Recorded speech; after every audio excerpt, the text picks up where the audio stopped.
Salut les amis du Ciné Club, nouvelle vidéo d'extérieur. Au programme de celle-ci, une expo, celle dédiée au monde de Tim Burton, le labyrinthe Tim Burton, une exposition immersive. Il y en a de plus en plus des expositions immersives sur Bruxelles. En tout cas, on en revient dans le débrief de cette vidéo. Mais concentrons-nous d'abord sur celle-ci, celle qui est juste derrière moi. Donc il semblerait qu'il y ait du pour, du contre. Il semblerait surtout que ce ne soit pas la même expo selon l'endroit où elle va camper. Donc on fait comme d'habitude dans ce genre de vidéo pour les expos. On filme ce qu'on peut, comme on peut avec ce qu'on a et on se retrouve juste derrière pour le débrief avec les points forts, les points faibles de cette expo et bien entendu toutes les coordonnées pour ne pas la rater. À tout de suite.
pardon my enthusiasm. I like your enthusiasm.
Ok, de retour à la maison et c'est tout frais dans nos têtes encore, puisqu'au moment où on fait cette vidéo, André, c'était il y a un peu plus de 24 heures oui. qu'on l'a fait.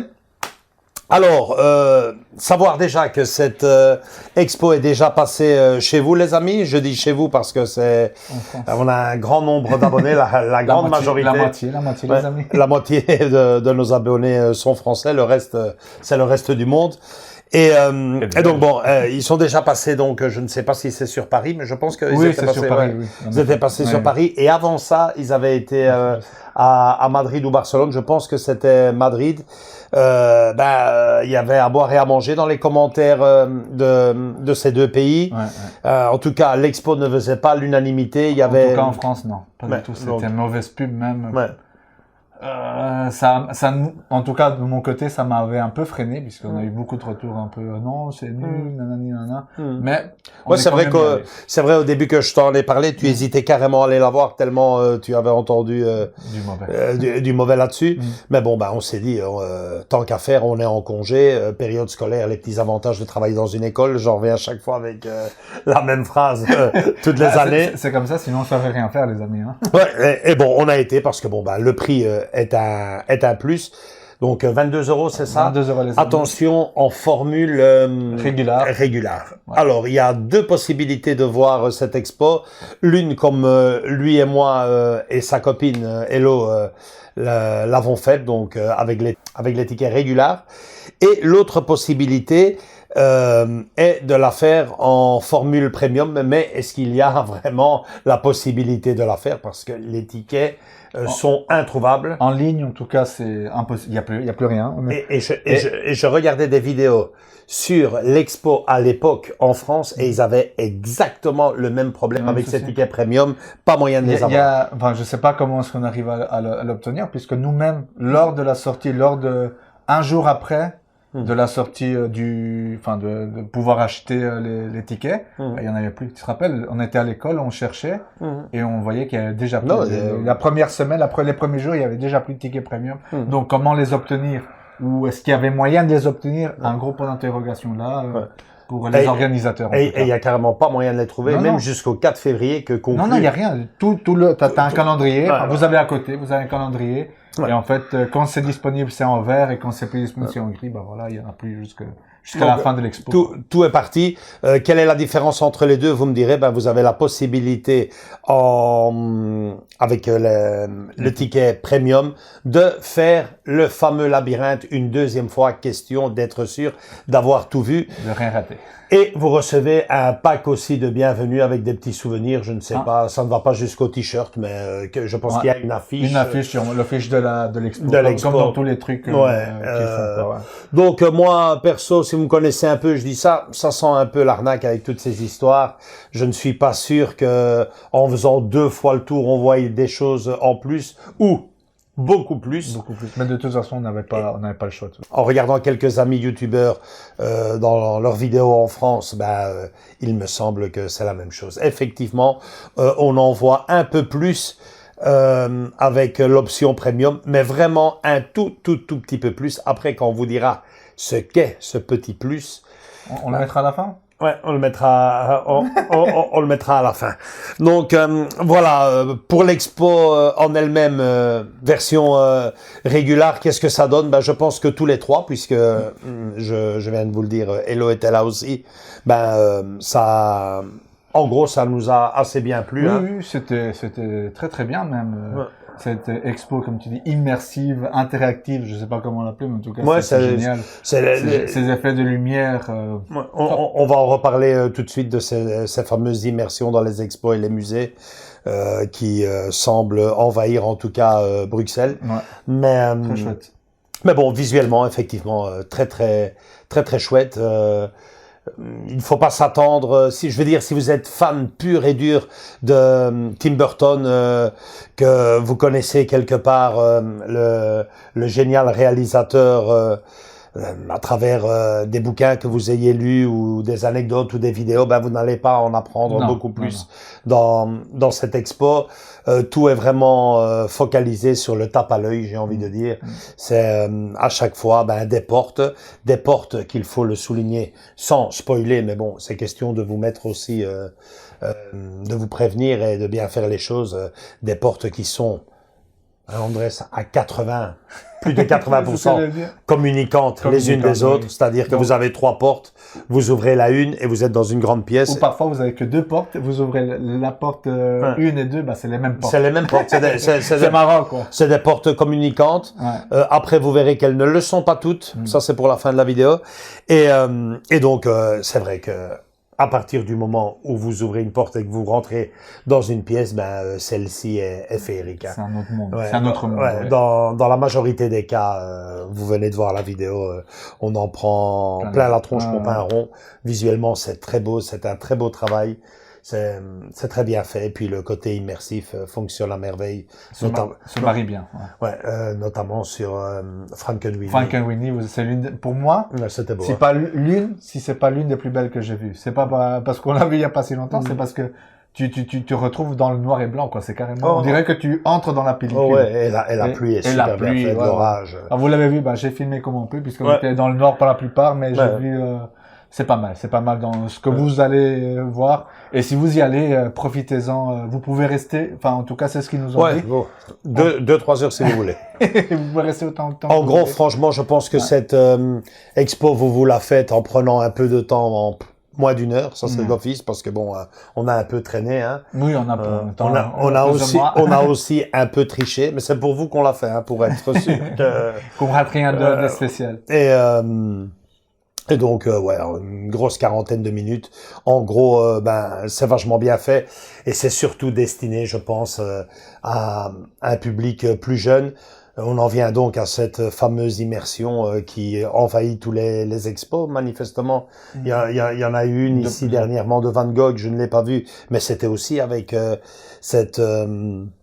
fameuse immersion, celle de Tintin, qui est maintenant sur Bruxelles aussi, qui est pour le moment vraiment côte à côte, au même endroit, c'est à 50 mètres l'une de l'autre, et qui est aussi avec cette option. Et bon, j'ai pas envie de vous faire une morale à 2 balles, mais en gros, il me semble quand même que c'est pour essayer d'attirer un public plus jeune, les décoller de leur smartphone, de leurs ordinateurs, de les faire sortir un peu de la maison et de prendre un petit bol d'air frais et de culture, parce que bon, forcément, hein, le cinéma est un art et ouais, franchement, à ce niveau-là, le côté immersif fonctionne. Maintenant, si vous êtes un habitué des musées, des expos, que vous aimez vraiment bien passer votre temps, vous documenter, chercher, c'est pas là que vous trouverez votre plaisir. Vous en prendrez juste plein la vue. Juste une petite parenthèse, je te coupe. Il semblerait, mais bon, ça c'est les experts, comme tu dis, de chez Tim Burton, j'ai filmé pendant les fameux tableaux qu'on ne pouvait pas filmer, mais bon. Oui, ça j'ai. T'allais revenir, mais il semblerait que ce soit exclusif, que ce soit des plus. C'est-à-dire que ce que vous trouverez dans cette exposition sont toutes des reconstitutions, rien d'officiel, sauf justement ces fameux croquis, ces fameux dessins qui viennent donc. Ces animations, même les animations sont propriété de chez lui. Enfin voilà, donc. C'est-à-dire que les animations comme le chat qu'on voit passer sont protégées par des droits d'auteur. Il y avait les écrans. Et dans les écrans, parfois, tu avais une animation de tel personnage. Ça aussi, c'était. Mais bon, tout ce qui est officiellement au génial réalisateur, à Tim Burton, sont les dessins et les croquis qui viennent de chez lui et qui sont sous cadre. Il était là d'ailleurs pour, je pense que c'était pour celle de Paris. Il avait été lancé l'ouverture de l'expo. Mais tout le reste, comme on a l'habitude de le voir, hein, les vêtements, tout ça, tout ça. Tous les statues, tout ce que vous avez vu. Ce ne sont que des reconstitutions. Il n'y a pas grand-chose d'original, à part, j'insiste bien sûr, les croquis et les dessins. Sinon, en gros, le monde de Tim Burton, on en a fait le tour. Dans cette expo, il y a quand même des absents. Hein. Il y a du vieux, du nouveau, un peu de tout. Quoi. Moi, celui-là qui m'a marqué le plus, la plus grande absence, on garde la tienne pour la fin. Mais la plus grande absence, c'était quand même Sleepy Hollow, hein, le cavalier sans tête. Ouais, c'est super bien fait. Et il y aurait moyen de faire, quelque chose d'immersif. C'est assez extraordinaire. Ouais. Le tronc d'arbre là, enfin voilà, là, on spoil un peu le film, mais génial quoi. Ils auraient pu faire ça quoi, avec le cavalier sans tête comme ça, l'arbre à côté. Enfin, on imagine un peu ce qu'ils auraient pu nous lancer, mais en effet, il y avait ce grand absent de sa filmographie. Ouais, t'en vois d'autres toi sur le monde de Tim Burton Un peu moins là le Sweeney Todd. Enfin, vous avez ici l'image. C'est une comédie musicale. Ah ouais, je vois le barbier. Le barbier. Bon, c'était bien, mais moi, tu sais bien, les comédies musicales, c'est pas mon fort. Je l'ai vu une fois et c'est tout quoi. Ouais. Il manquait lui. Ouais, en gros, ils sont tous là. Mais sinon, les principaux, ils sont là. Ouais, là. Et vous les verrez. Les principaux, c'est très important de le dire. Tous les principaux que vous avez vus, donc vous avez vu la vidéo, hein, que vous alliez sans l'option premium, peu importe, les portes sont communicantes et vous tomberez d'office sur Alice au Pays des Merveilles, Frankenweenie, L'étrange Noël de Monsieur Jack, Édouard aux mains d'argent, tout ça vous le verrez. Et il y en a un que vous ne verrez pas, il me semble, sauf grossière erreur de ma part, mais enfin grossière erreur, non, je l'ai fait qu'une fois. Marquez-moi dans les commentaires si vous avez vu, si vous avez été voir l'expo en France ou même ici en Belgique, si vous êtes tombé sur Batman avec l'option régulière, communiquez-le nous, parce que moi là je pense qu'il y a quand même une grosse attrape, puisque comme je vous le dis, on a pris notre temps. On a un peu triché. On a un peu triché. Ça me paraît quand même assez gros de l'avoir raté, quoi. Donc, à mon avis, tout démarre au tout début de l'expo, au tout début du labyrinthe, où on choisit une personne au hasard dans le public pour taper sur le bugger. Et donc tu as vu ça, tu as filmé ça en vidéo. Hein. Et ça choisit une porte. Il me semble quelque chose me dit que ça tombe vachement souvent sur le numéro 4. Sûrement, ou le 2. Ou le 2. Elles étaient communicantes. Non, ou la 3. Je pense. Ouais, la 3. Ouais, je sais pas. La 1 et la 2 est peut-être réservée à un autre public. Enfin bref, comme je vous dis, on a quand même réussi à vous avoir la photo qui manifestement serait marquerait donc le clin d'œil de l'expo au monde de Batman. Il s'agit du pingouin, hein, vous la revoyez ici sur le côté. Donc évidemment, les fans de Batman, ils en ont... On l'a cherché sans on l'a pas trouvé. Ouais, parce que je t'ai vu pendant que tu filmais, t'étais comblé, t'étais vraiment dans un nuage, et quand on est sorti de la dernière pièce... On a vu la dernière pièce. Et que t'as vu la boutique, t'as été déçu. T'as été déçu parce que, bon, c'est trop court. Et 2, forcément, avec tout ce qu'on a vu, notre option régulière, on terminait l'expo sans voir l'univers Batman, et ça, lui, il l'a pas... Batman est égal Tim Burton, quoi. C'est lui qui a tout lancé... Mais c'est fou parce que... C'est dommage, hein. En rentrant, j'en parlais avec mes enfants, et je dis, c'est vrai que les jeunes générations, vous êtes tous maintenant avec le Batman de Tim Burton, le Batman de Tim Burton, et le Batman de Tim Burton, il s'est cassé les dents, quelque chose de phénoménal à l'époque. Ça, on n'a pas vécu. Le premier, et pourtant, c'était quand même du lourd, c'était quand même Jack Nicholson, et si je ne me trompe pas, Kim Basinger. Et ce film-là a été un pur désastre au cinéma, enfant non admis, vraiment une catastrophe, très mauvaise critique. Et le deuxième, j'ai envie de te dire qu'il est passé limite inaperçu.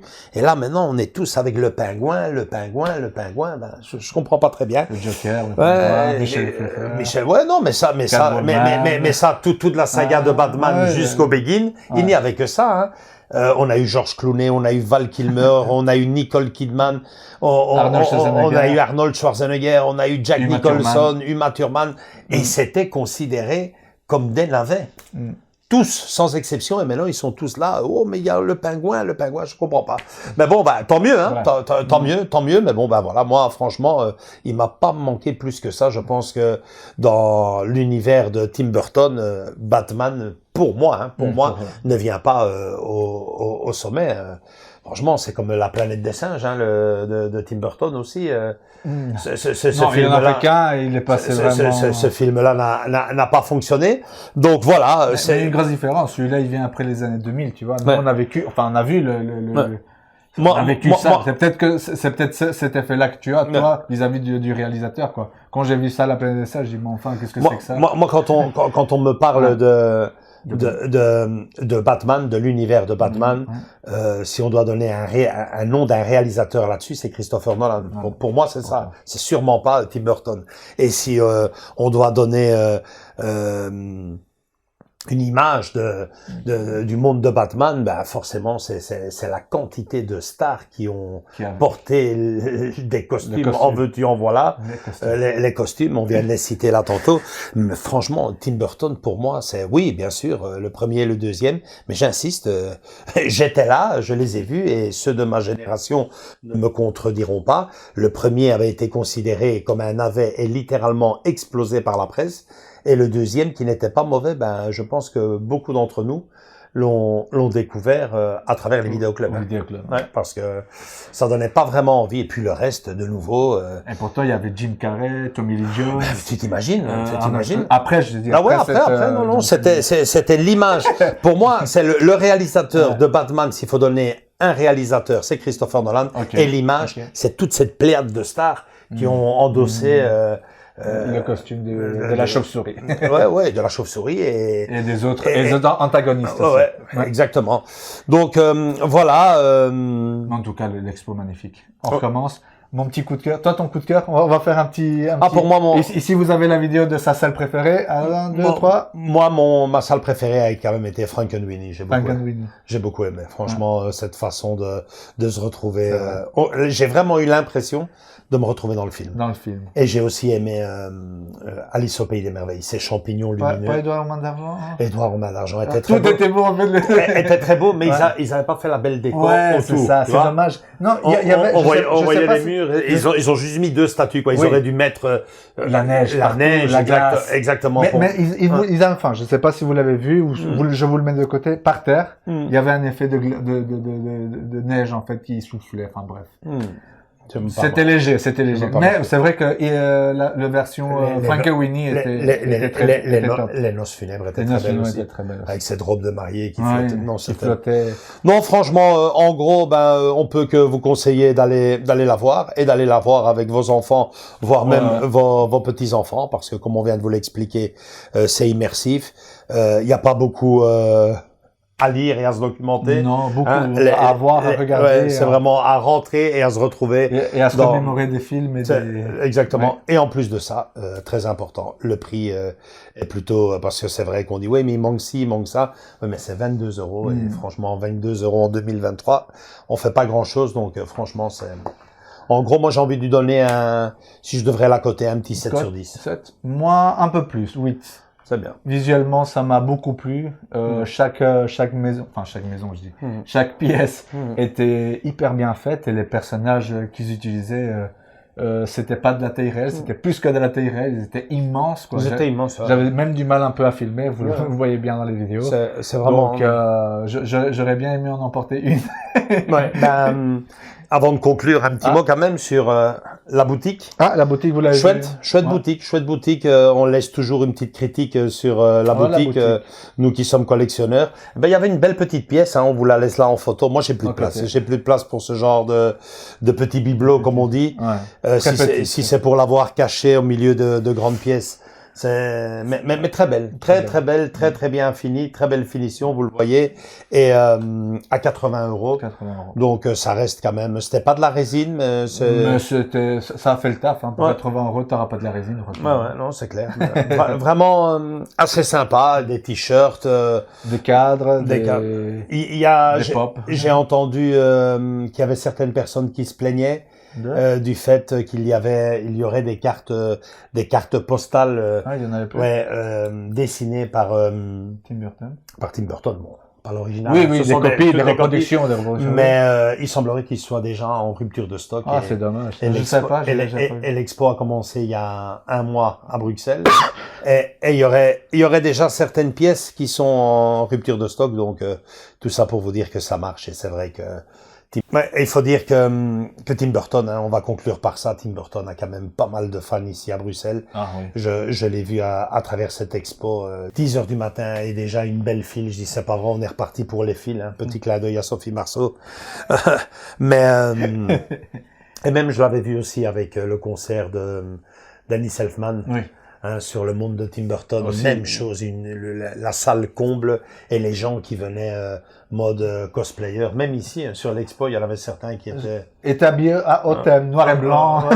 Avec Très, ouais, non, c'était chouette. C'était chouette, c'était chouette. Ouais, c'est un monde manifestement qui plaît. Si je suis honnête avec vous, moi Tim Burton, il y a du chaud, du très chaud et du froid, du très froid.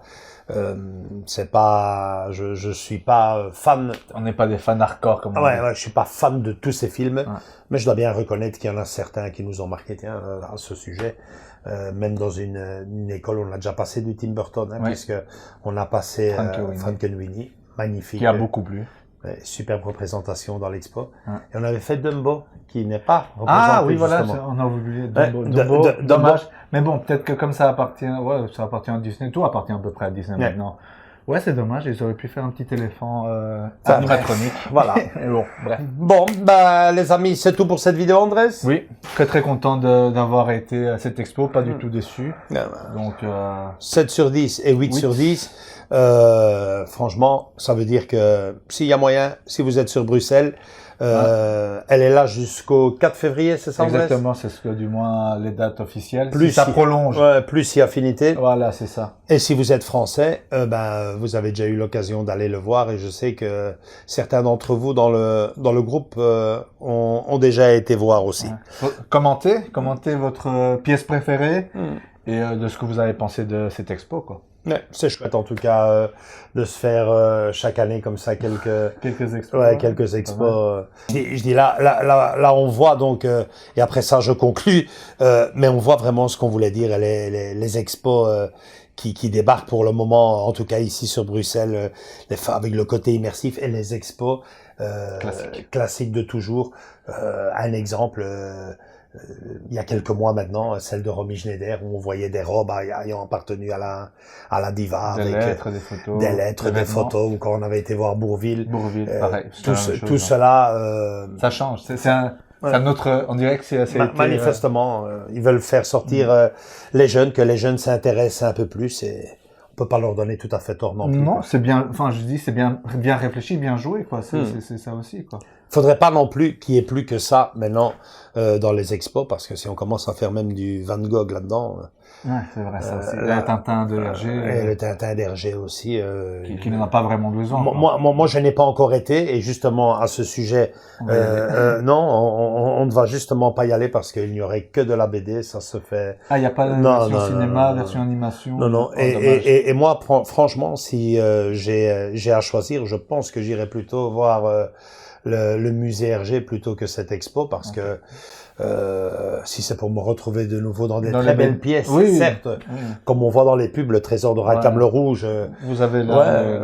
Oui, pourquoi pas, mais en faire une vidéo alors que. On parle pas cinéma, c'est dommage. On parle pas vraiment cinéma. C'est dommage. Je pense que vous ne l'avez pas sur la chaîne, même si le monde de Tintin, si vous vous intéressez vraiment à Tintin, on a quand même une vidéo, on vous laisse une petite recommandation et vraiment super bien documenté avec un expert à la clé, monsieur. Ou l'expert belge, en tout cas. Qui était le président, vice-président de la chambre de la bande dessinée en Belgique. Donc, il nous avait reçus chez lui. Stop! On arrête parce que sinon, on est reparti pour l'expo Tintin. On va arrêter ici. On en reparlera dans le live où on en aura déjà parlé dans le live, puisque à ce moment-là, le live sera derrière au moment où vous verrez cette vidéo. Donc voilà, je pense qu'il y a beaucoup de chances qu'on n'aille pas faire l'expo de Tintin. C'est tout pour cette vidéo. Si elle vous a bien plu, le gros like. Venez nous rejoindre dans nos différents réseaux sociaux, Facebook et Instagram. Justement, sur Facebook, vous voulez en savoir plus encore sur l'expo. J'ai déjà publié un album photo de 40, il y a une grosse quarantaine de photos. De belles photos, les amis. Ouais, de très belles photos sur l'expo. Vous pouvez aller jeter un petit coup d'œil avant d'aller à l'expo ou en profiter pour convaincre vos petits-enfants, vos enfants ou madame, bref, la famille. Et surtout, en parlant de famille, rejoindre celle-ci, celle du Ciné Club. On vous attend tous et toutes, les bras grands ouverts. Je vous fais de gros bisous à tous et à toutes. Ciao, ciao, à bientôt. Ciao.